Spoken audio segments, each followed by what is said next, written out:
Отличается вообще художник тем, что вот вам, да, корпоративщику там, не знаю, да, вам что нужно?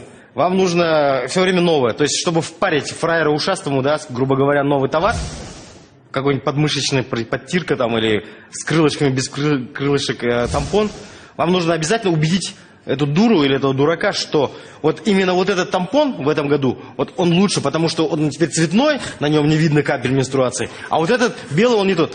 Вот эти башмаки, их можно носить 10 лет, да, они не стратятся, да, то их нужно как-то вместо... Физически они еще пригодны для носки, их нужно морально уничтожить. То есть, грубо говоря, сказать, что этот башмак в этом году, он не модный. Кадрали Болманов, к сожалению, он покидает нашу студию.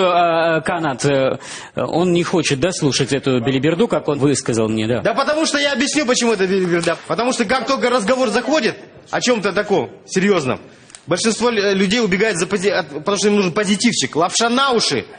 Простите, о каком позитиве вы разговариваете, хотите сказать? Понимаете, все, что вы тут рубили, делали, прочее, он прав, Ахмеджан. Да, потому что... Это совершенно детский писк.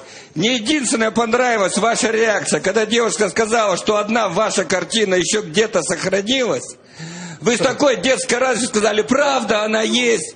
Понимаете, вы больные люди. Вы боитесь дико проснуться с чувством, что вас забыли.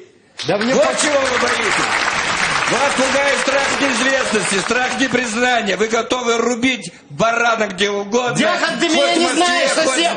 Да я наклал на твое признание. Я вообще клал на признание, на деньги. Да я живу, да потому что это тебе нужны бабло. И чтоб тебя уважали. Да мне насрать на тебя, на твою славу.